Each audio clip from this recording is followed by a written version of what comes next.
السلام علیکم ورحمۃ اللہ وبرکاتہ۔ بسم اللہ الرحمن الرحیم۔ عزیز بچوں، 8ویں جماعت کی اردو، عنوان سگریٹ نوشی کی تباہ کاریاں، T1 پارٹ 3 حصوں میں نے تقسیم کیا ہے۔ تیسرا حصہ ہے، یہاں تک آپ نے پڑھا ہے 2 حصے۔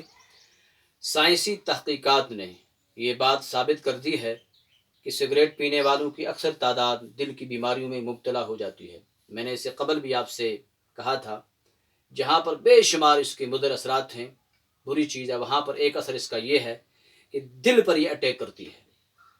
سگریٹ نے پینے والوں کے مقابلے میں سگریٹ پینے والے 10 گنا اس طرح کی بیماریوں کے شکار ہو جاتے ہیں۔ سگریٹ نہ پینے والوں کے مقابلے میں، سگریٹ نہ پینے والوں کے مقابلے میں، جو سگریٹ نہیں پیتے ہیں، سگریٹ پینے والے 10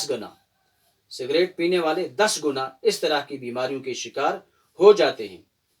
کئی لوگوں کے گلے اور پھیپھڑوں کا کینسر بھی اس سگریٹ سے ہو جاتا ہے۔ تمباکو کے اندر جو کیمیاوی اجزاء پائے جاتے ہیں، ان میں نیکوٹین ایک خاص جز ہے۔ نیکوٹین کے بارے میں تحقیق کرنے والوں کی یہ رائے ہے، اس میں زہریلے اثرات پائے جاتے ہیں۔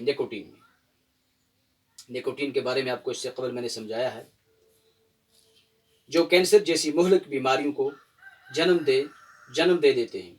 ماہرین ماحولیات کے مطابق سگریٹ نوشی بھی ماحولیات کی آلودگی کے لیے ذمہ دار ہے۔ اس سے بھی ماحولیات میں آلودگی پھیلتی ہے، کیونکہ اس کا دھواں ہوا میں پھیلنے کے بعد پورے ماحول کو متاثر کر دیتا ہے۔ سگریٹ نہ پینے والا بھی اس دھوئیں کا کسی نہ کسی طرح شکار ہو جاتا ہے۔ اس لیے اب یہ نعرہ عام ہو گیا ہے۔ کیا نعرہ ہے؟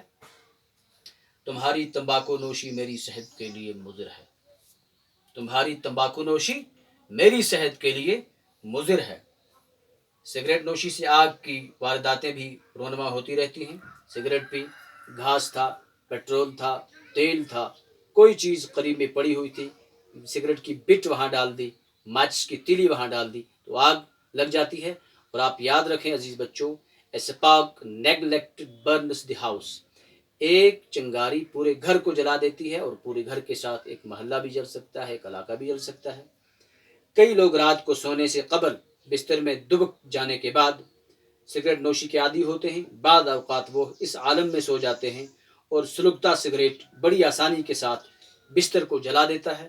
دیکھا ہوگا سگریٹ پی، وہاں سگریٹ کی بٹ چھوڑ دی، بستر بھی جل گیا۔ کبھی ایسا بھی ہوا، انسان بھی جل گئے اور مکان بھی جل گیا، جس کے نتیجے میں نہ صرف اس کا بستر جل جاتا ہے بلکہ وہ خود بھی جلس کر موت کے منہ میں چلا جاتا ہے۔ اور بعض اوقات اس معمولی غلطی سے بستیوں کی بستیاں جل کر راکھ ہو جاتی ہیں۔